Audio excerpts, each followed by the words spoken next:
1 minute रुको। Jenny कुछ सोचते हुए सार्थक को इतना कहकर ग्रुप के बच्चों से थोड़ा दूर चली जाती है। और यहाँ बाकी बच्चे सार्थक को अजीब और पागल समझने लगते हैं। जेनी जब बच्चों से काफी दूर चली जाती है तो वह अपने कान पर हाथ रखकर किसी को फोन लगाती है और फिर कान में लगे ईयरफोन को एक्टिवेट करके किसी से पूछती है। एक छात्र जिसका नाम सार्थक गुप्ता है, उसने किताब लेने से इनकार कर दिया है। आपके आदेश का इंतजार है, बताएं इसके साथ क्या करना है। Dramatic music. कुछ सेकंड्स के बाद फोन के दूसरी तरफ से किसी आदमी की भारी भरकम आवाज में जवाब आता है। उस पर किताब को लेने का दबाव मत बनाओ, सिर्फ उसका टेस्ट लेकर उसे छोड़ दो और इस लड़के पर कड़ी नजर रखना। अगर इसमें कोई सुधार दिखता है तो मुझे खबर करना। उद्धरण चिन्ह। वो इंसान सोचता है कि सार्थक बहुत दिलचस्प लड़का है और फिर वह आदमी सार्थक की सारी जानकारियां निकलवाता है। उसके रिसर्च के हिसाब से तो सार्थक के पास कोई शक्ति ही नहीं है और यहाँ तक कि उसका शुद्धम ग्रुप के लोगों के साथ भी कोई वास्ता नहीं है। चलो ठीक है, देखते हैं इस खतरनाक दुनिया में ये लड़का बिना शक्तियों के कितने दिन जिंदा रह पाएगा। उद्धरण चिन्ह। वह आदमी कुर्सी पर पीछे टेका लेते हुए खुद से कहता है। Suspense music. और इधर जेनी अपने कोट को ठीक करते हुए बच्चों के पास लौटती है। इंतजार करवाने के लिए माफी चाहती हूँ, जेनी रूखे अंदाज में बोलती है और फिर सार्थक की तरफ पलटती है और आगे कहती है। भले ही तुम्हें ये किताब नहीं लेना चाहते हो, कोई बात नहीं, लेकिन तुम्हें टेस्ट तो देना ही पड़ेगा। सार्थक को ये बात कुछ अजीब लगती है। वह सोचता है कि जब उसके पास कोई शक्ति ही नहीं है तो वह लोग उसे टेस्ट देने के लिए कैसे बोल सकते हैं। इस बात की उसे सिर्फ एक ही वजह समझ में आई और वह ये थी कि मिलिट्री वाले उनकी द्वारा दी गई मदद को रिजेक्ट करने के लिए सार्थक को नीचा दिखाना चाहते थे। और जब छोटा महसूस करके सार्थक को खुद पर तरस आने लगे तो वह गिड़गिड़ाता हुआ मिलिट्री वालों के पास लौटकर आए और उनसे किताब देने की भीख मांगे। कृपया मेरे पीछे आए। जेनी सार्थक को थोड़ा दूर एक बड़े से मैदान में लेकर जाती है। उस मैदान में बहुत बड़े बड़े गड्ढे थे और कहीं कहीं पर जलने के निशान थे। उन्हें देखकर लग रहा था कि यहाँ किसी बड़ी चीज में आग लगी होगी। समझ आ रहा था कि यह विनाश पुराने प्रतियोगियों के टेस्ट के दौरान हुआ होगा।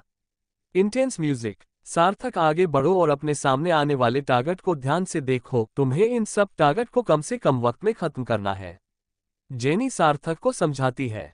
टेस्ट शुरू होता है। जैसे ही जेनी अपनी बात खत्म करती है वैसे ही सार्थक के सामने बड़े से लोहे के बने हुए गोलाकार के छतरी जैसे 3 टारगेट अलग अलग दूरी पर जमीन से निकल आते हैं। उनके बीच में लाल रंग का एक बिंदु बना होता है। समस्या ये थी कि जब सार्थक उन दूर खड़े टारगेट को देखने की कोशिश करता है तो उसे सब धुंधला दिखाई देता है। बिल्कुल पहले जैसा। उसकी आंखें अब फिर से बिना चश्मे के कुछ साफ नहीं देख पा रही थी। सार्थक घबरा जाता है और सोच में पड़ जाता है, क्या ये इतनी देर सीधा सूर्य के नीचे खड़े रहने से हुआ है।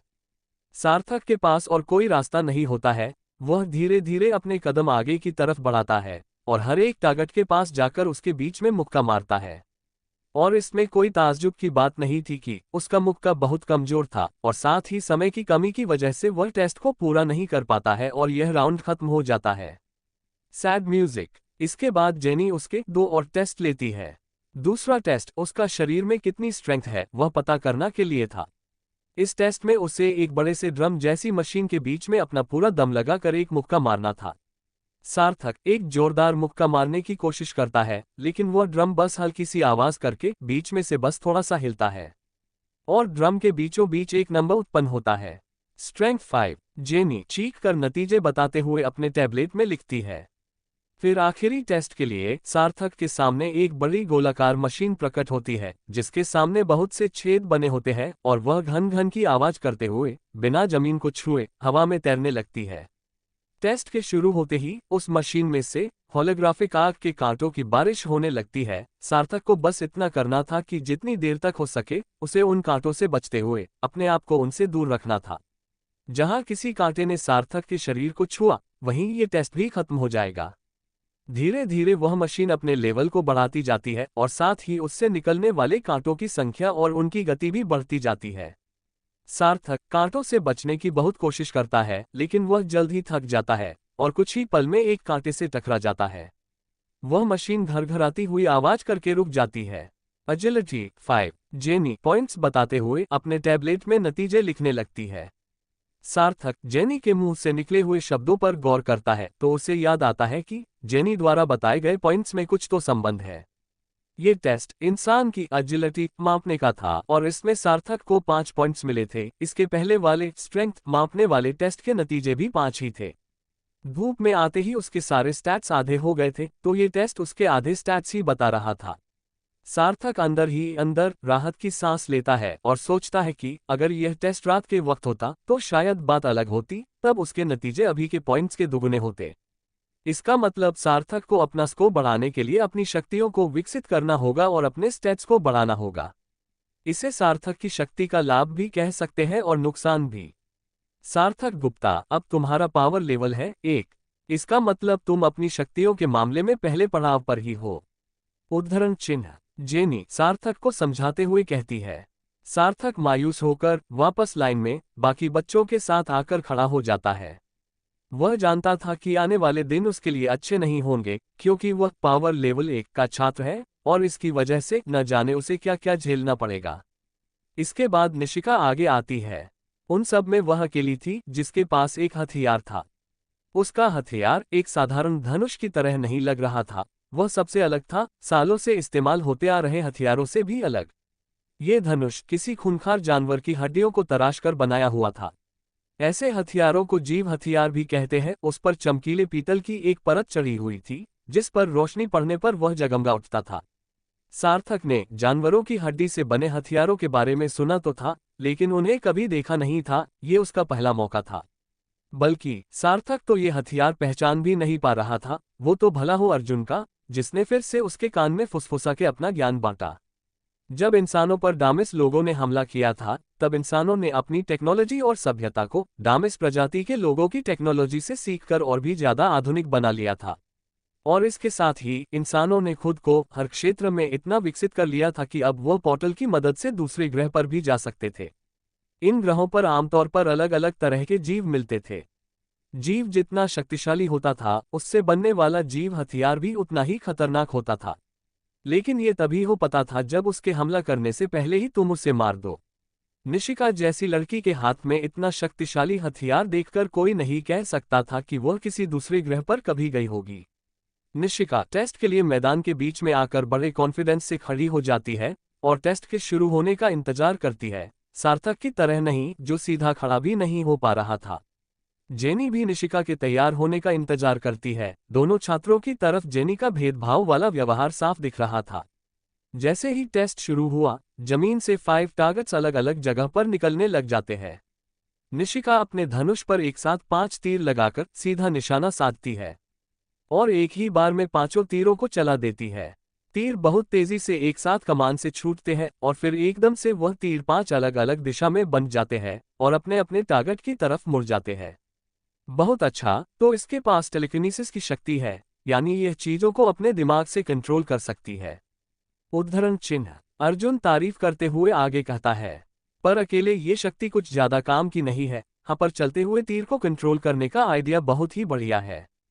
5 टारगेट के बीच में सारे तीर एक साथ जाकर लगते हैं और इसी के साथ यह राउंड भी खत्म हो जाता है।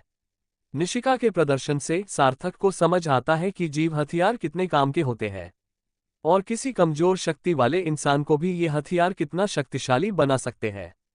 सार्थक को अभी तक अपनी शक्तियां नहीं पता थी। वो सोचता है कि जब उसके स्टैट्स बढ़ जाएंगे और वह अगले पड़ाव के पावर लेवल पर पहुंच जाएगा, तब अगर उसे ऐसा कोई हथियार मिल जाए तो वह कितना ज्यादा शक्तिशाली बन जाएगा। जैसे कि कोई जीव तलवार।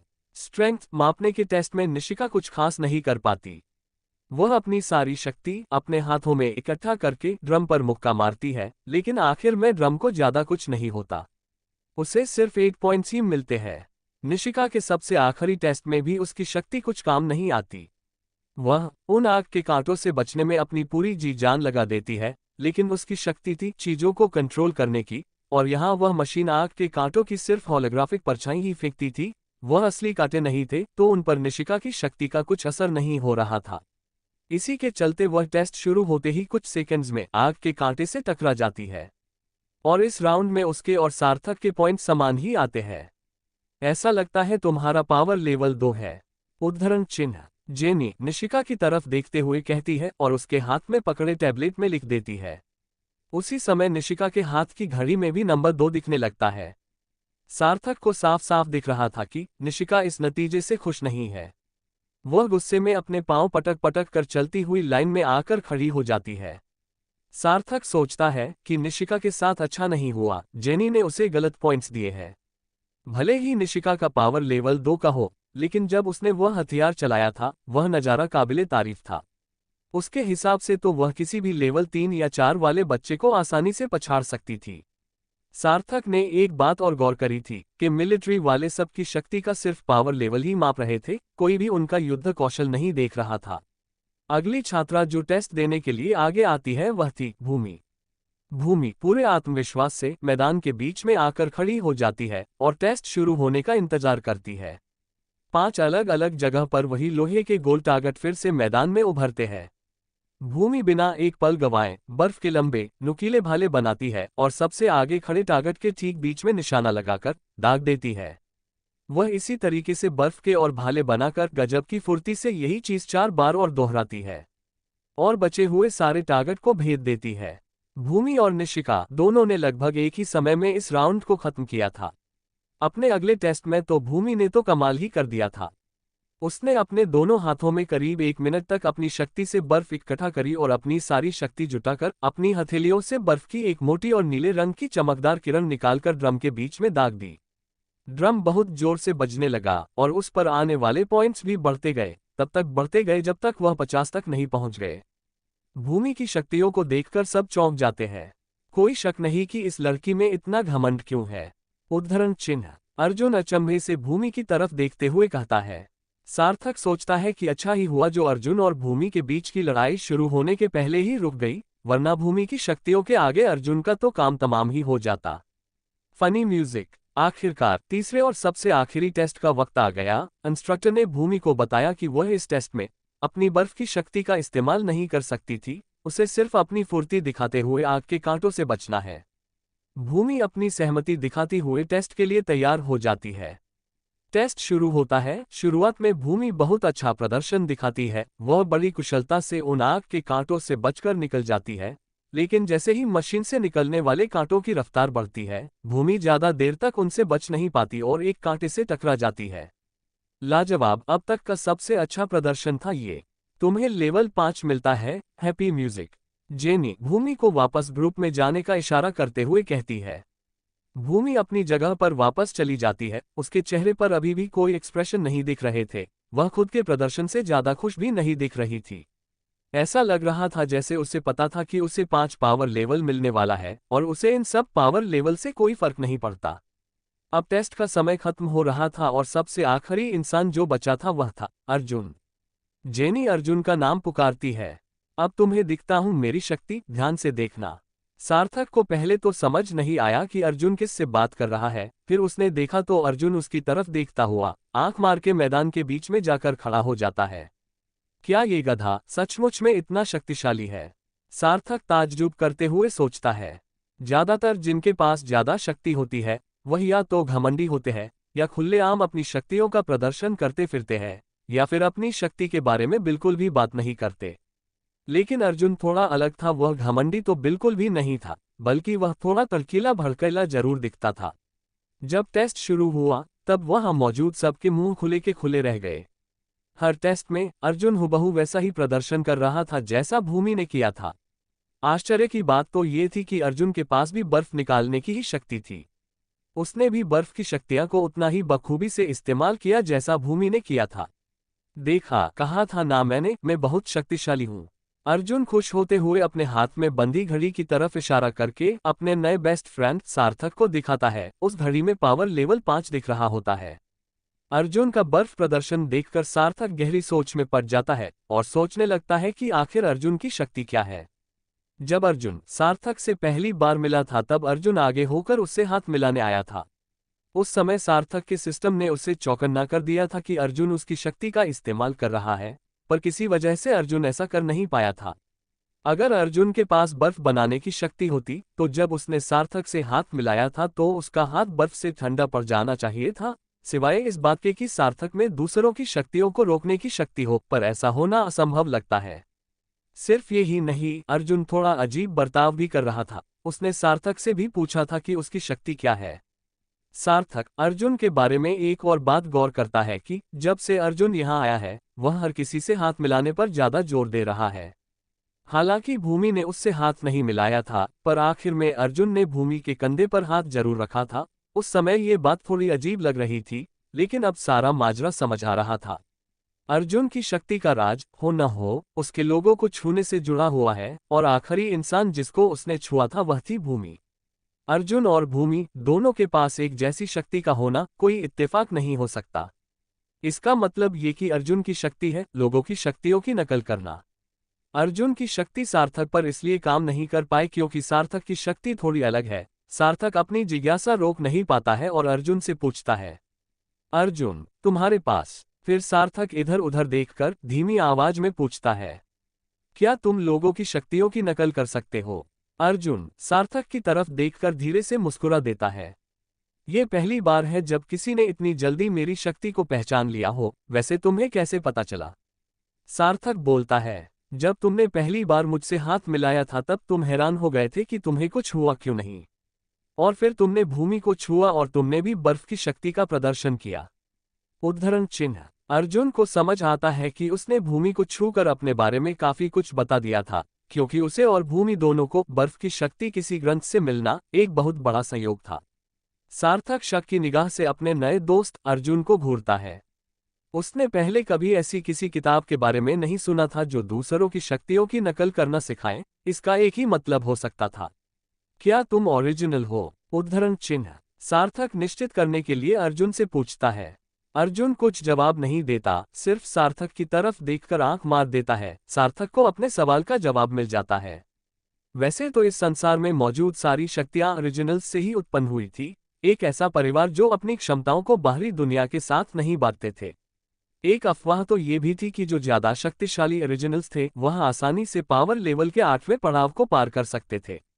टेस्ट खत्म होने के बाद वह नकाबपोश आदमी उन 5 बच्चों को उस मैदान से उठाकर अपनी टेलीपोर्ट की शक्ति से एक बिल्डिंग के सामने भेज देता है। ये वही जगह थी जहां सारे बच्चे आज से आगे आने वाले अपने 2 साल बिताएंगे। यह एक अकादमी थी। वह अकादमी बहुत ही विशाल, लंबी और भव्य थी। ऐसा लग रहा था मानो 3 बड़े बड़े होटलों को मिलाकर एक अकादमी बनाई है। उस अकादमी के सामने 10 अलग अलग टीचर खड़े हुए थे जो बच्चों के आने का इंतजार कर रहे थे। एक एक करके 5 बच्चों का ग्रुप उन टीचरों के सामने भेजा जा रहा था और उन्हें वहां पर तब तक रोक कर रखा था जब तक बाकी बच्चे अपना टेस्ट पूरा करके आ नहीं जाते। सार्थक को जो टीचर मिला था उसके सामने 20 बच्चे और आकर खड़े हो गए थे। ठीक है, मेरे पीछे आओ, मैं तुम्हें पूरी अकादमी दिखाता हूँ। वह टीचर उन बच्चों को देखकर कहता है। उस टीचर का नाम दिनेश था। दिनेश एक अधेड़ उम्र का हरे रंग के घुंघराले बालों वाला आदमी था। उसने चेहरे पर एक गोल चश्मा भी लगा रखा था। दिनेश अकादमी में अपने आसपास की जगह को बच्चों को समझाता हुआ चलता जा रहा था। उसके चेहरे पर पूरे टाइम एक हल्की मुस्कुराहट थी। तुम लोग अपने आसपास के बच्चों से जल्द जान पहचान करना शुरू कर दो। दिनेश बच्चों को समझते हुए आगे कहता है, तुम सब एक दूसरे के क्लासमेट हो। ये सुनकर एकदम से सभी बच्चे टूआ के साथ साथ एक दूसरे से बातचीत करते दिखाई देने लगते हैं। हालांकि सार्थक एक परेशान कर देने वाली बात गौर करता है, वह ये कि लेवल 2 वाले छात्र लेवल 3 वाले छात्रों से दोस्ती करने की कोशिश कर रहे थे और लेवल 3 वाले छात्र लेवल 4 वालों से दोस्ती करना चाह रहे थे। सार्थक और प्रखर ये दोनों ही अकेले ऐसे बच्चे थे जो लेवल 1 पर थे और ग्रुप में सबसे पीछे चल रहे थे। प्रखर इस बात से निराश होकर अपने पांव घसीटकर मुंह नीचा करके चलने लगता है। ऐसा लग रहा था कि सार्थक से कहीं ज्यादा प्रखर को इस बात का बहुत धक्का पहुंचा है। सार्थक ने तो ऐसे बर्ताव का अनुमान टेस्ट्स के दौरान ही लगा लिया था। खैर, फिर सार्थक अपने आसपास अपने नए दोस्त अर्जुन को ढूंढता है, पर हैरानी की बात यह थी कि वह उसे कहीं भी नहीं दिखाई देता।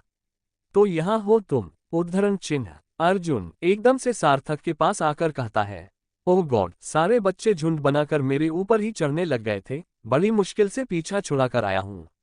वहां से निकलकर मैंने देखा तो तुम जा चुके थे। चलो अब मिल गए हो तो साथ में अकादमी देखते हैं। क्या कहते हो दोस्त? उद्धरण चिन्ह। सार्थक को अर्जुन बहुत ही अजीब लगता था, पर फिर उसे ख्याल आता है कि इस स्कूल में कोई 5 लेवल वाले दोस्त का होना एक अच्छी ही बात है। अर्जुन प्रखर को देखता है जो सार्थक के साथ खड़ा हुआ था। ओए तू मुंह लटकाना बंद कर और चल हमारे साथ। प्रखर अर्जुन की तरफ देखता है और खुद की तरफ उंगली करके पूछता है। कौन? मैं। अर्जुन प्रखर को जवाब देता है। हाँ भाई प्रखर, मैं तुझसे ही बात कर रहा हूँ और कोई तो खड़ा नहीं है तेरे पीछे, तो तुझे ही बुलाऊंगा न। वो तीनों फिर साथ में चलने लगते हैं। तभी उस टूर के दौरान उन बच्चों को स्कूल में मौजूद एक बैटलफील्ड दिखाया जाता है, जहां पर उसी तरह की मशीनें लगी हुई थी जैसी उन लोगों ने टेस्ट के दौरान देखी थी। यहां तक कि वहां बहुत से वैसे ही स्क्वायर प्लेटफॉर्म भी बने हुए थे। चलते चलते उन बच्चों को स्कूल में अलग अलग क्लासेस भी दिखाई जाती है, जैसे युद्ध लड़ने की क्लास, खेलकूद की क्लास और इसके साथ उन्हें और भी कई सारी मिलने वाली सुविधाएं दिखाई जाती है। जिस भी जगह पर बच्चे पहुंच रहे थे, दिनेश हर उस जगह को अच्छे से दिखाता और समझाता हुआ जा रहा था। हालांकि सार्थक को इसमें बिल्कुल भी मजा नहीं आ रहा था। दिनेश की बातों में उसे कोई दिलचस्पी नहीं थी, जब तक कि लाइब्रेरी नहीं आ गई। लाइब्रेरी को देखते ही सार्थक खुश हो गया। जैसा कि तुम सब देख सकते हो, इस लाइब्रेरी को 3 समान मंजिलों में बांटा गया है। लेवल 1 के छात्र केवल पहली मंजिल का ही उपयोग कर सकते हैं, उन्हें उसके ऊपर जाने की अनुमति नहीं है। उसी तरह लेवल 2 के छात्र सिर्फ दूसरी मंजिल तक ही जा सकते हैं। और सबसे ऊपर तीसरी मंजिल मिलिट्री के कुछ खास लोगों के लिए ही सीमित है, वहां किसी का भी जाना माना है। सार्थक को लाइब्रेरी में बहुत ज्यादा दिलचस्पी थी, क्योंकि उसके हिसाब से वहां बहुत सी ऐसी किताबें होंगी जो आम जनता के लिए उपलब्ध नहीं होती है। इस जगह पर हो सकता है कि इनमें से किसी किताब में सार्थक को उसकी शक्ति से जुड़ी कोई जानकारी मिल जाए। बस भगवान से इस बात की दुआ कर रहा था कि वह किताब पहली मंजिल पर ही हो। टूर खत्म हो जाता है और सब लोग अकादमी के हॉस्टल के बाहर आकर रुक जाते हैं। और यह है तुम लोगों के ठहरने की जगह, तुम्हारा हॉस्टल। अपना अपना सामान अपने कमरे में रखने के बाद तुम पूरे स्कूल में घूम फिर सकते हो। आज तुम्हारे लिए कोई पढ़ाई, कोई सबक नहीं है। जाओ मौज करो, लेकिन याद रहे कर्फ्यू लगने के पहले अपने कमरे में वापस पहुंच जाना। उद्धरण चिन्ह। इसके बाद हर बच्चे को एक कागज की चिट्ठी मिलती है जिस पर उनके कमरे का नंबर लिखा होता है। सार्थक को ऐसा लगता है कि अर्जुन उसकी तरफ आ रहा है। वह पलट के देखता है तो अर्जुन उसके सामने खड़ा होता है। तुम्हें कौन से नंबर का कमरा मिला है? अर्जुन सार्थक से पूछता है। 23। अर्जुन उत्साहित होकर कहता है। क्या बात कर रहा है? मुझे भी यही नंबर मिला है, लगता है किस्मत हमें मिलवाना चाहती है दोस्त। सार्थक सोचते हुए जवाब देता है।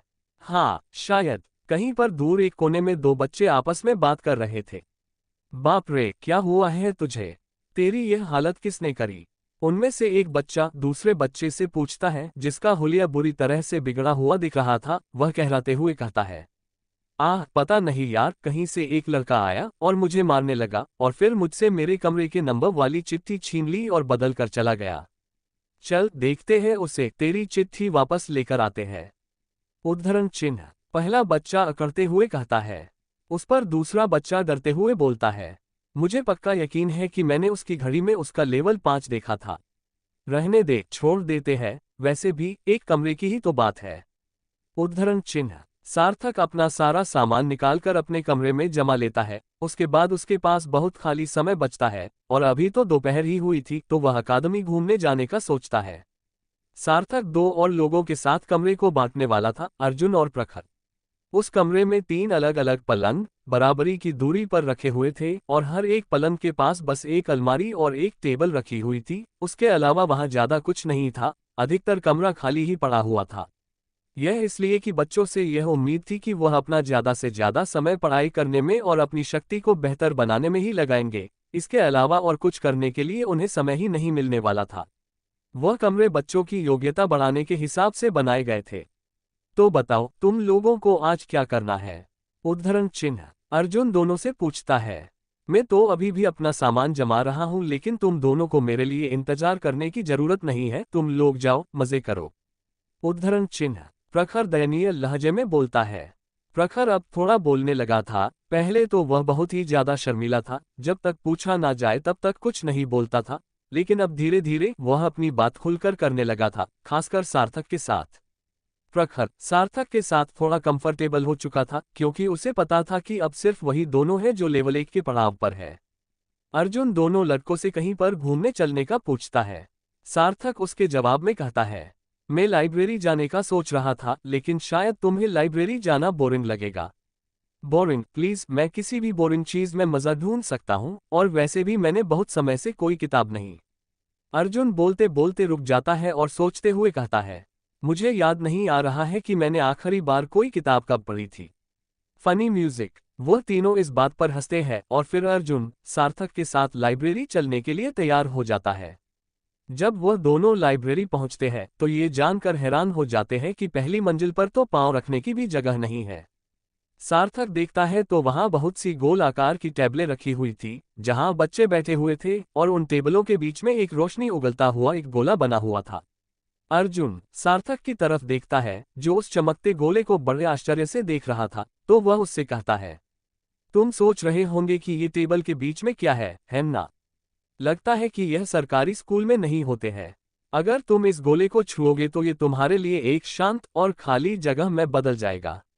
इस तरह से तुम इसके अंदर जितना चाहे उतनी जोर जोर से बातें कर सकते हो, बाहर बिल्कुल आवाज नहीं जाएगी और इस तरह से आसपास के दूसरे लोग बिना परेशानी के अपना काम कर पाएंगे। वाह, ये तो कमाल है। उद्धरण चिन्ह। सार्थक इंसानों की विकसित करी गई टेक्नोलॉजी पर ताज्जुब करता हुआ कहता है। Happy music. सार्थक और अर्जुन एक टेबल देखकर उस पर जाकर बैठ जाते हैं। वहां पहले से ही दो लड़के बैठे हुए थे। जैसा अर्जुन ने बताया था ठीक वैसा ही हो रहा था। सार्थक उन दोनों लड़कों को बात करते हुए देख तो पा रहा था, लेकिन उसे उनकी आवाज सुनाई नहीं दे रही थी। सार्थक पहली मंजिल पर जाता है और अपने लायक कोई किताब ढूंढना शुरू कर देता है, और उसे जितनी भी सुपर पावर से जुड़ी किताबें मिलती है वह सबको उठाकर ले आता है। उसमें से अधिकतर किताबों में शक्तियों की सिर्फ लिस्ट थी और कुछ में बहुत ही आम शक्तियों की थोड़ी बहुत जानकारी थी। अर्जुन को इन सब किताबों में ज्यादा दिलचस्पी नहीं थी, तो वह इधर उधर ढूंढता हुआ कहीं से एक किस्से कहानियों की किताब उठा लाता है। वह दोनों अपनी अपनी किताबें लेकर टेबल पर आकर बैठ जाते हैं। सार्थक उन किताबों के पन्नों को जल्दी जल्दी पलटते हुए देखता है। बहुत सारी किताबों को पढ़ने के बाद भी उसे ऐसी कोई किताब नहीं मिलती जिसमें उसकी शक्ति से जुड़ी कुछ बात लिखी हो। अर्जुन सार्थक पर कड़ी नजर रखे हुए था और उसे किताब में कुछ ढूंढते हुए बड़े ध्यान से देख रहा था। वह ये सब भी देख रहा था कि सार्थक ने कौन कौन सी तरह की किताबें उठाई है। क्या है ये इतनी सारी किताबें, तुम कुछ ढूंढ रहे हो क्या? सार्थक जवाब देने के पहले सोचता है कि अर्जुन के पास जिस तरह की शक्ति है तो हो सकता है उसकी वजह से उसे बहुत सारी शक्तियों के बारे में अच्छी खासी जानकारी भी हो। जब से मैंने स्कूल द्वारा दिया गया शक्ति ग्रंथ लेने से इनकार कर दिया है, तब से मैं ये निर्णय नहीं ले पा रहा हूँ कि मुझे कौन सी शक्ति चाहिए। ओह हाँ, मैं तो भूल ही गया था। सच कहूँ तो पहले मुझे लगा था कि तुम शुद्धम रूप के हो जिन्हें शक्तियों से सख्त नफरत है, पर बाद में समझ आया कि तुम बस मिलिट्री के हाथों की कठपुतली बनकर नहीं रहना चाहते हो। उद्धरण चिन्ह। अर्जुन नकली मुस्कुराहट के साथ कहता है, मुझे बताओ, क्या तुम कोई विशेष तरह की शक्ति के बारे में ढूंढ रहे हो? सार्थक जवाब देता है, असल में मैं ऐसा कुछ खास तो नहीं ढूंढ रहा हूं, लेकिन क्या तुमने कभी ऐसी शक्ति के बारे में सुना है जो सूर्य की रोशनी में कमजोर पड़ने लगती है? अर्जुन ये बात सुनकर जोर जोर से हंसने लगता है और कहता है, क्या तुम पागल हो गए हो? मैंने तो कभी ऐसी किसी शक्ति के बारे में नहीं सुना है। हमारा शरीर शक्तियों को पहचान कर उन्हें और बेहतर बनाता है। हम उसे एक बार सीख ले तो वह हमारे शरीर का एक हिस्सा बन जाती है। हाँ, ये बात अलग है कि कुछ लोगों की एक सीमा होती है, कुछ लोगों का शरीर ज्यादा ताकतवर शक्तियों को अपना नहीं पाता है। यही कारण है कि किसी किसी के पास ज्यादा शक्ति होती है तो किसी के पास कम, पर सूर्य से किसी की शक्ति का कम होना नामुमकिन है। तुम्हें यकीन तो है ना कि तुमने गलती से कोई काल्पनिक कहानियों की किताब तो नहीं उठा ली? उद्धरण चिन्ह। सार्थक अर्जुन की बात से थोड़ा शर्मिंदा हो जाता है। वह ये बात अच्छे से समझ रहा था कि उसकी बात पर अर्जुन का ऐसा रिएक्शन बहुत नॉर्मल है। अगर कोई उसे आकर बोलता कि पूरे चांद की चांदनी में खड़ा होने से किसी की शक्तियां दोगुनी हो जाएंगी, तो उसकी प्रतिक्रिया भी इसी तरह की होती। दुर्भाग्य से असलियत तो कुछ और ही थी। जब सार्थक सूर्य की रोशनी के नीचे जाता उसके सारे पॉइंट्स आधे हो जाते और वह कमजोर हो जाता। सार्थक लाइब्रेरी में अपनी खोज जारी रखता है, इस उम्मीद में कि शायद उसे उसके मतलब की कोई किताब मिल जाए। वह शक्ति से जुड़ी हर किताब को अच्छे से देखता है, पर निराश होकर ही लौटता है। फिर सार्थक सोचता है कि क्यों न एक बार दूसरी मंजिल पे जाकर देखूं। सार्थक दूसरी मंजिल पर जाता है तो उसे वहां कुछ लेवल 2 के बच्चे दिखाई देते हैं। ये देखकर सार्थक सोचता है, हो सकता है कि यहाँ मुझे कुछ काम की किताब मिल जाए, पर मुझे इस बात का अंदाजा नहीं है कि अगर स्कूल वालों को पता चल गया कि मैं नियम तोड़कर दूसरी मंजिल पर भटक रहा हूं, और वह भी स्कूल के पहले ही दिन, तो पता नहीं वह मेरा क्या हाल करेंगे। वैसे भी पृथ्वी शक्ति ग्रंथ मना करके मैं उनकी कड़ी नजर में आ चुका हूं, बिना मतलब के और शक के घेरे में आ जाऊंगा। लाइब्रेरी में घूमते घूमते सार्थक को अर्जुन की कही बात याद आती है। उसे लगता है एक बार अर्जुन की बात मानकर क्यों न लाइब्रेरी के काल्पनिक कहानी वाले भाग में जाकर देख लूं, हो सकता है कि आज किस्मत अच्छी हो। इससे ज्यादा बुरा होने के लिए वैसे भी कुछ बचा नहीं है। काल्पनिक कहानी के सेक्शन में ढूंढते हुए सार्थक की नज़र एक किताब पर पड़ती है और उसे उसमें इंटरेस्ट आता है। उस किताब का नाम था द ट्रूथ अबाउट वैम्पायर्स। सार्थक उस किताब को निकालकर ऊपर से नीचे तक देखता है। इस दुनिया में जहां पर पावर्स का होना एक आम बात थी, उस दुनिया में आज तक ऐसा कोई भी सामने नहीं आया था जिसने वैम्पायर होने का दावा किया हो। वैम्पायर हमेशा से लोगों के लिए एक मनगढ़ंत कहानी ही रहा है। सार्थक फिर भी अपनी जिज्ञासा शांत नहीं कर पाता है और उस किताब को लेकर पढ़ने बैठ जाता है। उस किताब को अच्छे से पूरा पढ़ लेने के बाद सार्थक को ये समझ आता है कि इस किताब में कुछ काम की बात नहीं है। ज्यादातर चीजें जो वैम्पायर करते हैं, सार्थक उनमें से किसी भी चीज के साथ रिलेट नहीं कर पा रहा था। वैम्पायर इंसानों का खून पीते हैं, उनमें से कुछ चमगादड़ में भी बदल सकते थे तो कुछ एक खतरनाक मायाजाल बना सकते थे। कुछ तलवारबाजी में माहिर थे तो कुछ सम्मोहन यानी हिप्नोटिज्म की क्रिया जानते थे। लेकिन इन सब बातों से सार्थक को कुछ लेना देना नहीं था, क्योंकि उसके पास इनमें से कोई भी ताकत नहीं थी। सिर्फ एक चीज उसे समझ आ रही थी जिससे वह खुद को वैम्पायर से जोड़ सकता था, वह थी सूर्य की रोशनी में कमजोर हो जाना। जैसे ही सार्थक किताब रख के वहां से जाने को होता है तो उसे एक जानी पहचानी आवाज सुनाई देती है और उसकी आंखों के सामने वही स्क्रीन आ जाती है। तुम्हें सिस्टम के बारे में और जानकारियां प्राप्त हुई है। 10 एक्सपीरियंस पॉइंट्स प्राप्त हुए। अब तुम्हारे पास 100 में से 15 एक्सपीरियंस पॉइंट्स इकट्ठा हो चुके हैं। क्या एसएसएस उद्धरण चिन्ह। सार्थक जोर से चिल्लाता है। सार्थक उस मैसेज को घूरता हुआ बार बार पढ़ता है। ऐसा नहीं हो सकता, एक काल्पनिक किताब पढ़ने पर मुझे एक्सपीरियंस पॉइंट्स कैसे मिल सकते हैं। सार्थक को अब इस बात को आजमा कर देखना था। इतनी सारी अलग अलग तरह की शक्ति पर आधारित किताबें पढ़ने के बाद भी उसे एक भी एक्सपीरियंस पॉइंट नहीं मिला था, पर किसी वजह से इस किताब ने उसे 10 पॉइंट्स दे दिए थे। कुछ तो बात है इस काल्पनिक किताब में। सार्थक यही सोचते हुए एक और काल्पनिक किताब उठता है और इस बार वह ड्रैगन पर आधारित एक किताब उठता है जिसका नाम होता है इंसानों के रूप में पुनर्जन्म। सार्थक ने पहले की तरह ही किया और उसने जल्दी से पन्ने पलटे, लेकिन महत्वपूर्ण भागों को पढ़ना सुनिश्चित किया। फिर जब उसने किताब बंद की तो कोई प्रतिक्रिया नहीं हुई। ना ही कोई मैसेज आता है और ना ही कोई एक्सपीरियंस पॉइंट्स मिलते हैं। सार्थक परेशान हो जाता है और बेचैन होने लगता है। फिर वह दूसरी किताब उठता है, लेकिन इस बार वह वैम्पायर पर आधारित किताब ही पता है। पर इसको किताब पढ़ने के बाद भी कुछ नहीं होता। सारी किताबों को पढ़ने के बाद सार्थक ये नतीजा निकलता है कि उसने जो इतनी सारी किताबों का ज्ञान एक ही बार में पढ़ लिया है, तो हो सकता है सिस्टम ने उसे इनाम के तौर पर वह एक्सपीरियंस पॉइंट्स दिए हो, और किसी वजह से यह सिस्टम पॉइंट्स देने में थोड़ा लेट हो गया होगा। और संयोग से उसी वक्त सार्थक को स्क्रीन पर मैसेज आया जब उसने वैम्पायर वाली किताब पढ़ी। उसे विश्वास नहीं हो रहा था कि वैम्पायर्स के बारे में लिखी किताब किसी तरह उनके सिस्टम से जुड़ी हुई है। जब सार्थक लाइब्रेरी से निकल रहा होता है तो वह देखता है कि अर्जुन उसकी टेबल से गायब हो गया था और लाइब्रेरी में कहीं दिखाई नहीं दे रहा था। वह बोर होकर कहीं और चला गया होगा।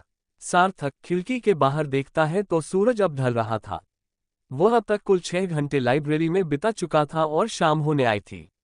फिर जब सार्थक निकलने ही वाला था तो उसे सिस्टम से एक और मैसेज आता है। लेस देन दैनिक चुनौती पूरी हो गई है, ग्रेटर दैन। लेस देन 8 घंटे के लिए सीधी धूप से बचे, greater than. Less then 5 experience points दिए जा रहे हैं, ग्रेटर दैन।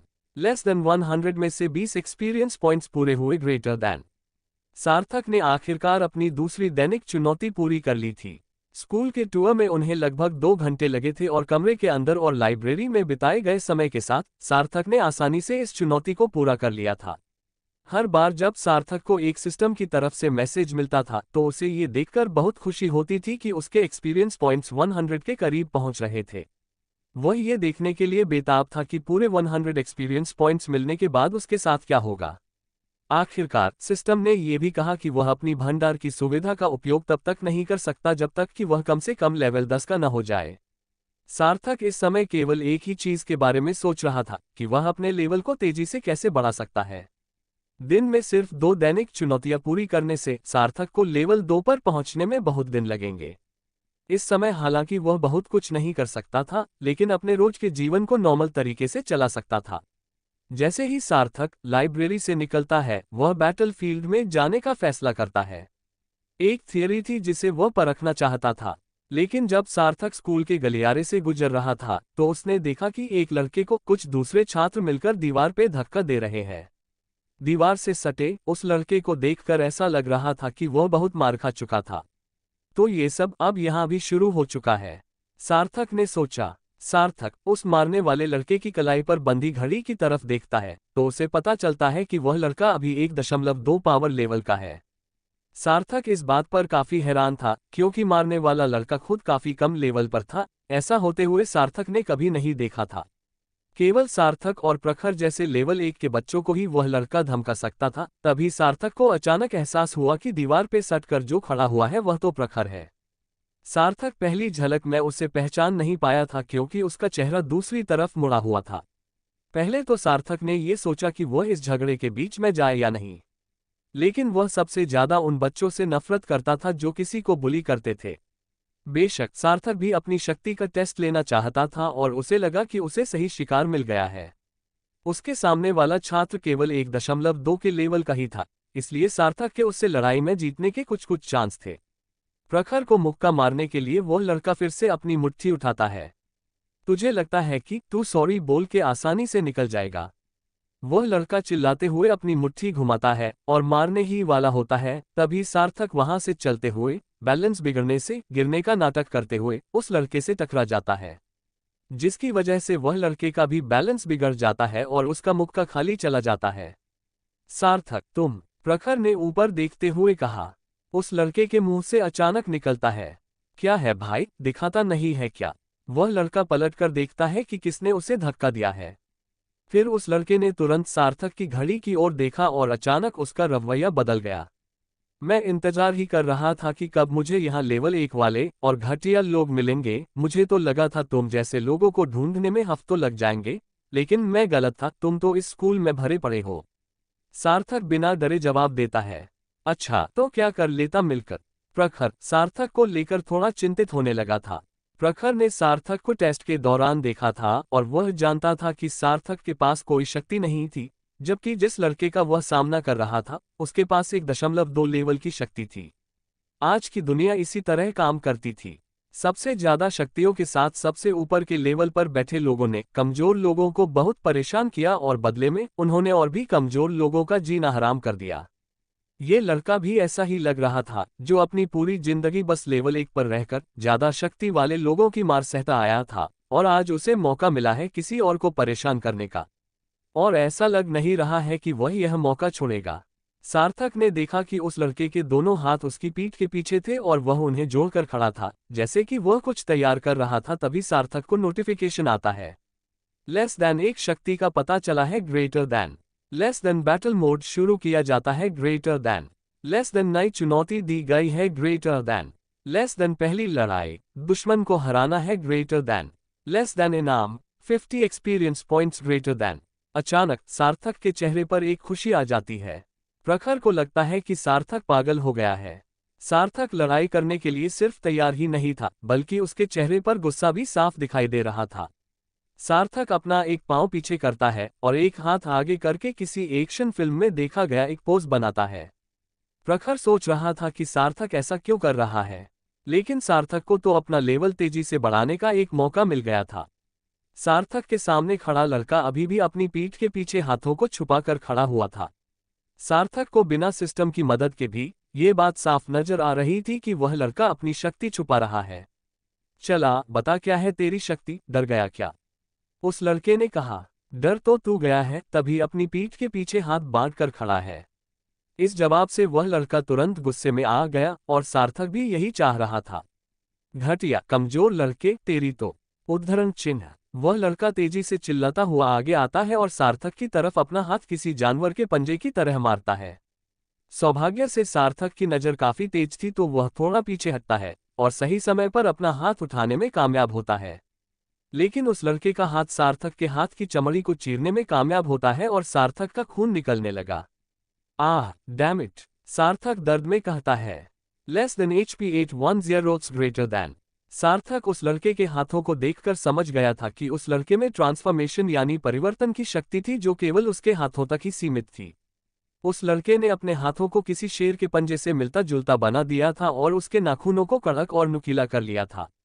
हालांकि सार्थक समय पर हमले को रोकने में सफल हो गया था, लेकिन फिर भी पंजे का निशान उसे हाथ पर लग गया था। क्या सिस्टम ये कहना चाह रहा है कि अगर मैं इस तरह के 4 और हमले सहता हूं तो मैं मर सकता हूं? सार्थक के लिए अचानक से सब कुछ थोड़ा और गंभीर हो गया। वह अपने हाथ पर जो चुभने वाला दर्द महसूस कर रहा था वह असली था, और यह एक सच में होने वाली लड़ाई थी। आज से पहले सार्थक के सिस्टम ने उसे चीजों को देखना का नजरिया थोड़ा आसान बना दिया था, लेकिन उसे तुरंत समझ आ जाता है कि यह कोई वीडियो गेम नहीं है। इसके बाद उस लड़के ने तुरंत अपने पंजों से सार्थक पर एक बार फिर हमला किया। जैसे ही उस लड़के ने अपना सीधा हाथ घुमाया, सार्थक एकदम से झुक गया और उस लड़के के पेट में एक जबरदस्त मुक्का दे मारा। वह लड़का सोचता है, इसे तो मैं अब नहीं छोड़ूंगा, इतना जोर का मुक्का मारता है मुझे। अब देख, उस लड़के ने मौके का फायदा उठाया और सार्थक की खुली पीठ पर जोर का हमला किया, जिससे सार्थक की पीठ पर एक पंजे का निशान दिखाई देने लगता है। Less than HP 610 greater than. चुप रहो, मुझे पता है। सार्थक सिस्टम पर चिल्लाता है और अपने दोनों हाथों से उस लड़के को पैरों से उठाकर दीवार के किनारे फेंक देता है। सार्थक ने उस लड़के को इस तरह कैसे उठा लिया? प्रखर ने सोचा। सार्थक और वह लड़का लगभग एक ही कद काठी के थे और उसने उसे आसानी से फेंक दिया। क्या उसके पास सच में कोई शक्ति नहीं है? सार्थक बस यही नहीं रुका। उसके लिए इस लड़के को सबक सिखाना बहुत जरूरी हो गया था, वरना ऐसे लोग हर बार अपने से कमजोर लोगों को परेशान करते रहेंगे। सार्थक उस लड़के को दिखाना चाहता था कि आगे कभी कोई उसे कमजोर न समझे और उसके साथ कोई पंगा लेने की कोशिश भी न करे। सार्थक दौड़कर उस लड़के के पास गया जो जमीन पर गिर गया था और पूरी ताकत से उसके पेट में लात मारी। सार्थक की लात इतनी जोरदार थी कि उस लड़के के मुंह से थोड़ा सा खून निकल आया। लेस देन बधाई हो, चुनौती पूरी हुई ग्रेटर दैन।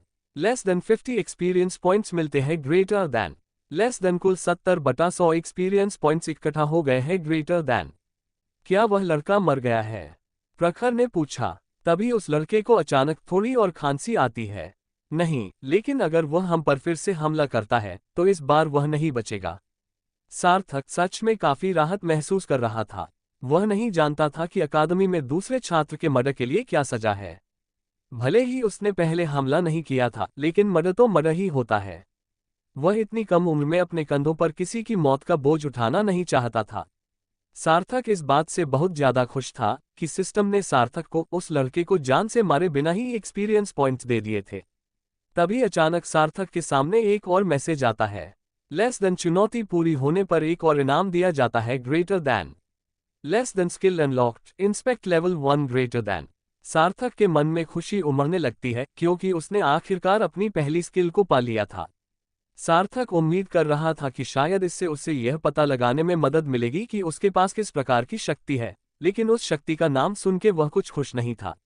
इंस्पेक्ट, इसका क्या मतलब हुआ? उद्धरण चिन्ह। थोड़ा सोचने के बाद सार्थक आगे कहता है, शायद यह मुझे मेरे दुश्मनों की कमजोरियों के बारे में बता सकता है।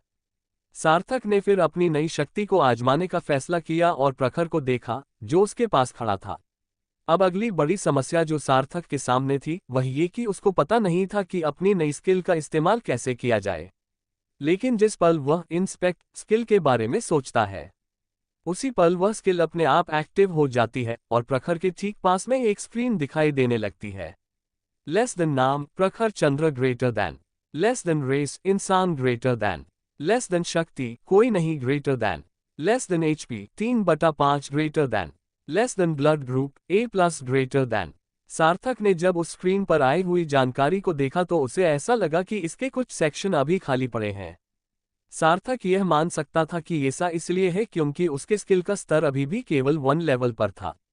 सार्थक के नई स्किल ने उसको बताया कि प्रखर के पास किस प्रकार की शक्ति है जो सार्थक के लिए एक लड़ाई में बहुत काम की होगी।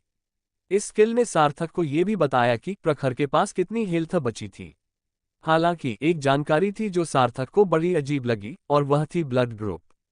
सिस्टम द्वारा दी गई इस विशेष चीज के बारे में जानकारी देना सार्थक के लिए अजीब था और वह सोच में पड़ गया कि ये जानकारी भविष्य में कभी भी उसकी मदद कैसे करेगी। सार्थक उस लड़के के पास जाता है जो अभी भी दर्द से जमीन पर लेटा हुआ था और उस पर इंस्पेक्ट स्किल का इस्तेमाल करता है। लेस देन नाम Karan Bhatia greater than, less than race इंसान ग्रेटर दैन, लेस देन शक्ति transformation greater than, less than HP 1/8 greater than, less than blood group B greater than. उस स्क्रीन पर सार्थक ने जब करण के स्टैट्स ध्यान से देखे तो उसको कुछ नई चीजें देखने को मिली। शक्तियों के बारे में सार्थक को जो जानकारी दी गई थी उसमें उसे केवल शक्ति का प्रकार लिखा हुआ दिख रहा था। दुनिया में लोगों के पास सैकड़ों अलग अलग तरह की ट्रांसफॉर्मेशन शक्तियां थीं, इसलिए करण के पास कौन सी वाली ट्रांसफॉर्मेशन की शक्ति थी ये उस स्क्रीन में नहीं पता चल पा रहा था। दूसरी चीज HP थी। सार्थक को ऐसा लग रहा था कि उसकी जीत के लिए उसे केवल छात्रों के HP को 1 तक लाने की जरूरत थी, लेकिन सार्थक को अभी भी यह नहीं पता था कि 0 का मतलब मौत है या कुछ और। इसका मतलब ये भी हो सकता है कि सामने वाला दुश्मन अब नहीं लड़ सकता है। करण के स्टैट्स देखने के बाद सार्थक को एक और नोटिफिकेशन आता है। लेस देन नई ऑप्शनल चुनौती दी गई है greater than, less than 1 stat point को पाने के लिए अपने शिकार का खून पिए ग्रेटर दैन। क्या बकवास है ये, लगता है ये सिस्टम पागल हो गया है, सार्थक ने चौंकते हुए कहा। ये सिस्टम सार्थक को कितने भी स्टैट पॉइंट्स देने का कहे, लेकिन किसी भी कीमत पर वह किसी का खून नहीं पीने वाला था। इस बात को सोचते ही उसे उल्टी जैसा लगने लग जाता है। लेकिन 1 सेकंड के लिए ही सही, सार्थक ने उस जमीन की ओर देखा जहां करण का कुछ खून बह रहा था। शायद थोड़ा सा पी लेने में कोई हर्ज नहीं है।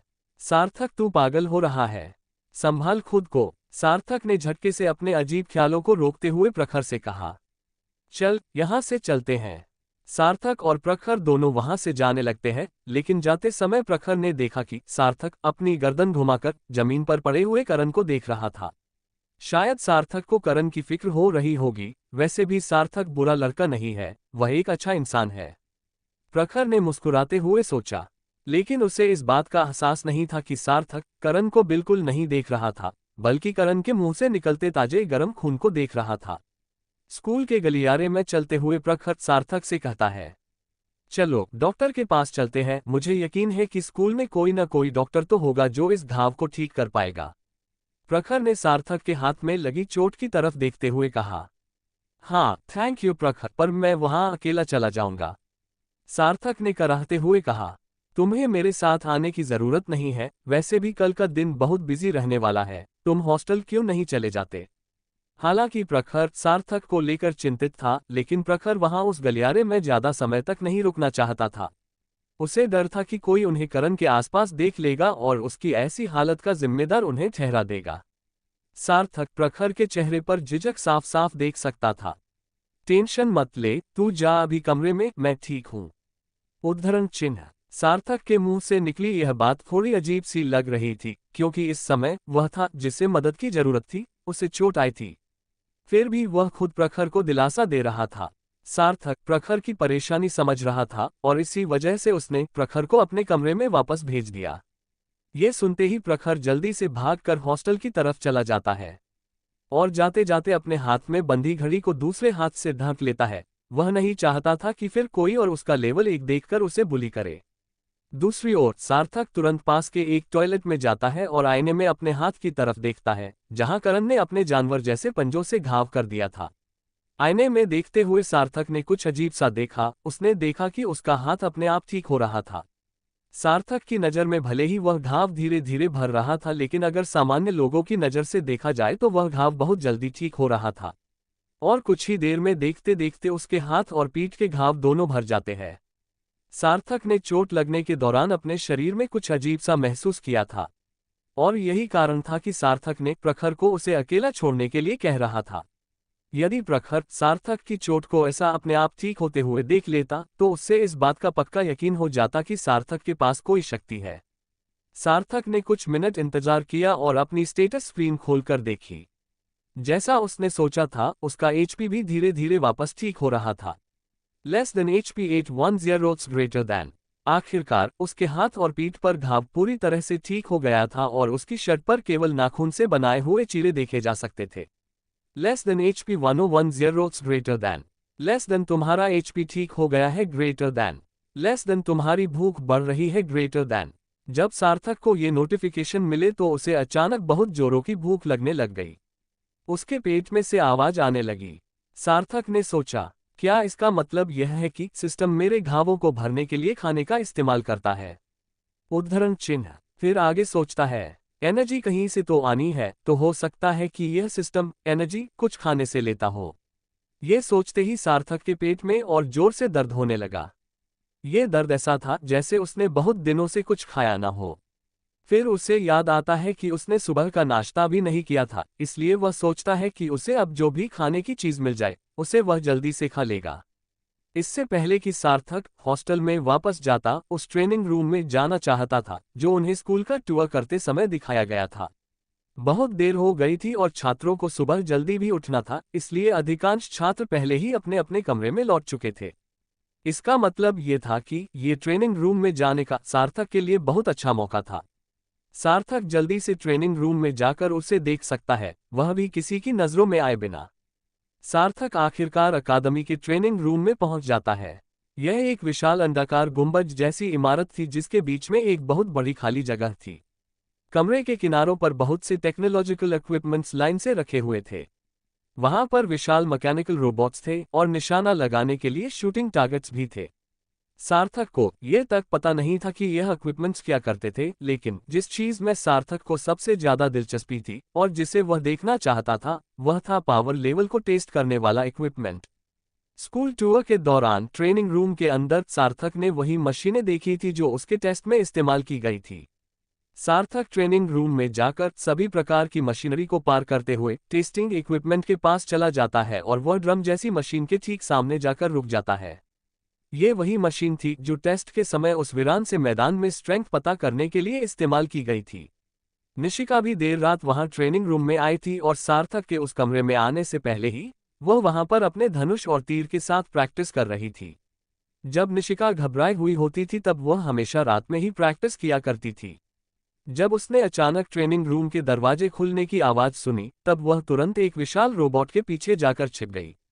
अचानक उसने देखा कि कोई लड़का उसकी ओर चलता हुआ आ रहा है।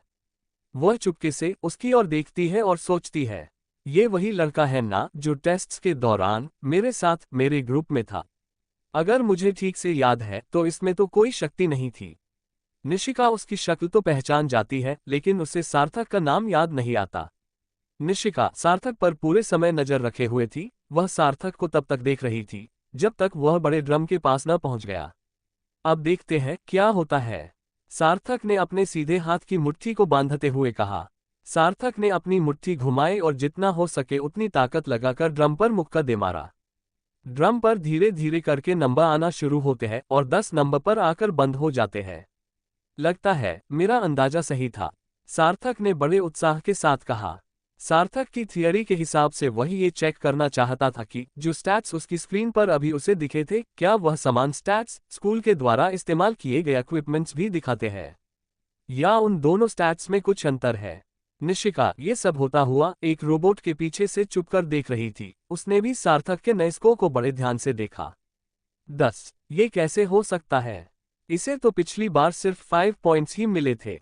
क्या यह अपनी शक्ति छुपा रहा है? क्योंकि यह स्कोर तो मेरे स्कोर से भी ज्यादा है। निशिका को अचानक इस रहस्यमय छात्र में दिलचस्पी होने लग गई और उसने पीछे छुपकर सार्थक को देखना जारी रखा। सार्थक खुशी से आगे बढ़ता हुआ उस होलोग्राम मशीन के पास गया जो टेस्ट के दौरान आग के कांटे छोड़ रही थी। पिछली बार सार्थक इस मशीन की रफ्तार से खुद को बचा नहीं पाया था। वह इस मशीन के खिलाफ सिर्फ 10 सेकंड तक ही टिक पाया था। यदि सार्थक की थियरी सही है तो उसे अब कम से कम 20 सेकंड तक इस मशीन का सामना करना चाहिए, क्योंकि अब उसके स्टैट्स पिछली बार की तरह आधे नहीं थे। सार्थक ने टेस्ट शुरू किया और बड़ी फुर्ती से उन कांटों को चकमा देकर उनसे बचने में कामयाब हो गया। जब कांटे सार्थक के पास से निकल रहे थे तब उसे खुद के अंदर एक अजीब सी फुर्ती का एहसास हो रहा था, और जब टेस्ट फाइनली खत्म हुआ तो हैरानी की बात यह थी कि सार्थक को इसे खत्म करने में ठीक 20 सेकंड ही लगे। ऐसा लगता है कि मैं बिल्कुल सही था। सार्थक अपने नतीजों से बहुत खुश था। उसके पास करने के लिए अब कुछ भी नहीं बचा था, तो वह हॉस्टल वापस जाने के लिए निकल पड़ता है और अगले दिन के शुरू होने का इंतजार करता है। इस बीच निशिका, जो इस ट्रेनिंग रूम में ही छुपी हुई थी, उसने सब कुछ देख लिया था। लेकिन वह समझ नहीं पा रही थी कि कोई छात्र स्कूल में अपनी शक्ति को क्यों छिपाएगा। कम पावर लेवल का मतलब था कि वह ज्यादा पावर लेवल वाले छात्रों का शिकार बन सकता है, लोग उसका जीना हराम कर देंगे। फिर क्यों सार्थक ने अपनी शक्ति टेस्ट के दौरान नहीं दिखाए, और यहाँ अकेले मैं उन्हें आजमा रहा है। निशिका के दिमाग में सार्थक को लेकर केवल एक ही ख्याल आ रहा था, हम इंटरेस्टिंग, ये बहुत काम का लड़का लगता है। उसने अब से फैसला किया कि वह सार्थक पर कड़ी नजर रखेगी। अगले दिन सुबह 8 बजे हॉस्टल के कमरों में अलार्म की आवाज से सब बच्चे उठते हैं। ये सभी के लिए जागने और तैयार होने का संकेत था। एक बार जब सभी तैयार हो गए तो उन्हें सुबह के नाश्ते के लिए एक साथ कैंटीन में जाना होता था। जब सार्थक उठा तो सिस्टम ने उसका बहुत ही प्यार से स्वागत किया। लेस देन तुमने अपनी दैनिक चुनौती पूरी कर ली है। ग्रेटर दैन लेस देन 1 घंटे तक सीधी धूप से बचे। ग्रेटर दैन लेस देन इनाम 5 experience points. Greater than less then कुल 100 में से 75 पॉइंट्स इकट्ठा हो चुके हैं। ग्रेटर दैन दैनिक चुनौती आधी रात में रीसेट हो गई थी। सार्थक 8 घंटे से सो रहा था और इसी वजह से उसे इन एक्सपीरियंस पॉइंट्स का इनाम मिला था। सार्थक बहुत खुश था क्योंकि इसका मतलब था कि वह ज्यादा कुछ किए बिना ही आसानी से 5 एक्सपीरियंस पॉइंट्स हासिल कर सकता था। तभी उसके पेट से अजीब सी आवाज आने लगी, मैं किसी कारण से ज्यादा भूखा महसूस कर रहा हूँ। हो सकता है कि मेरे शरीर ने वास्तव में उस लड़ाई में बहुत ज्यादा एनर्जी का उपयोग कर लिया हो। सार्थक कैंटीन की ओर जाते जाते सोच रहा था। कैंटीन एक बड़ा हॉल था, लेकिन वह काफी सादा था। असल में स्कूल के चारों ओर घूमते समय सार्थक ने देखा कि अधिकांश स्कूल बहुत ही सादा था। वहां कुछ ज्यादा चीजें नहीं दिखती थी, सिर्फ सीधी सफेद दीवारें थी। उधर दीवारों पर कोई चित्र, फ्रेम या कुछ भी नहीं था, बस कहीं कहीं खिड़कियां नजर आती थी। यह एक सिंपल लेकिन मॉडर्न डिजाइन था जिसे दुनिया ने अब अपना लिया था। कैंटीन में बड़ी बड़ी टेबल्स लगी हुई थी। कैंटीन टेबलों से भरा हुआ दिख रहा था। टेबल के हर तरफ 3 लोगों की बैठने की जगह बनी हुई थी। जैसे ही सार्थक कैंटीन में पहुंचा, उसने जाते से ही वहां कुछ देखा। सार्थक ने देखा कि वहां कैंटीन में कोई निर्धारित सीट नहीं थी, जिसका ये मतलब था कि छात्र अपनी पसंद के अनुसार जहां चाहे वहां बैठ सकते थे। उन्हें इसकी पूरी आजादी थी। इससे सीधे तौर पर स्कूल में फूट पड़ गई और छात्रों के बीच भेदभाव और ज्यादा बढ़ गया। निचले लेवल के छात्र केवल उनके जैसे छोटे लेवल के छात्रों के साथ में बैठे थे, और बड़े लेवल के छात्र उनके जैसे ही बड़े लेवल के छात्रों के साथ बैठे हुए थे। जब सार्थक, प्रखर और अर्जुन खाने की लाइन में इंतजार कर रहे थे, तो उन्होंने देखा कि एक छात्र देर से आता है और लाइन को काटते हुए बीच में घुस जाता है। वह सभी छात्रों के आगे आकर खड़ा हो जाता है। उस लाइन में मौजूद किसी भी बच्चे ने एक शब्द भी नहीं कहा, और इसका सीधा सीधा कारण ये था कि वह उनसे ज्यादा पावर लेवल का छात्र था। सार्थक को इस तरह की हरकतों से सख्त नफरत थी, लेकिन अभी वह कुछ नहीं कर सकता था। एक बार जब उन तीनों को अपना खाना मिल गया तो वे बैठने के लिए जगह ढूंढने लगे। हे, वह देखो, हम वहां क्यों नहीं चलते? अर्जुन ने एक खाली जगह पर इशारा करते हुए कहा। क्या तुम सच में वहां बैठना चाहते हो अर्जुन? प्रखर ने पूछा। वह लेवल 1 के छात्रों की जगह है। अगर तुम नहीं चाहते हो तो तुमको हमारे साथ बैठने की जरूरत नहीं है ना सार्थक? हाँ, तुम्हें हमारे साथ रहने की जरूरत नहीं है, तुम किसी अच्छी टेबल पर जाकर भी बैठ सकते हो, सार्थक ने उत्तर दिया। अर्जुन बोलता है, बकवास बातें मत करो तुम दोनों, हम दोस्त हैं। मुझे इस बेवकूफ़ी भरे पावर लेवल और इन सब बेतुकी हायरार्की की परवाह नहीं है। फिर वे तीनों बाकी निचले लेवल के छात्रों के साथ एक टेबल पर बैठने के लिए चले गए। वह जगह धीरे धीरे भरने लगी, लेकिन किसी और छात्र ने उनकी टेबल पर उनके साथ बैठने का नहीं सोचा। इसका एक सीधा सा कारण समझ आ रहा था, और वह था कि वे सब अर्जुन से डरते थे। अगर कहानी अच्छी लगी हो तो वीडियो को लाइक करना मत भूलना। नीचे कमेंट में बताओ कि तुम्हें आज का पार्ट कैसा लगा, और क्या तुम अगले पार्ट का इंतजार कर रहे हो। तुम्हारा एक लाइक और सब्सक्राइब हमें अगला पार्ट जल्दी लाने की हिम्मत देता है। तो जल्दी से चैनल को सब्सक्राइब करो और बेल आइकन दबाओ, ताकि जब अगला पार्ट आए तुम्हें सबसे पहले पता चल जाए। जल्द मिलते हैं कहानी के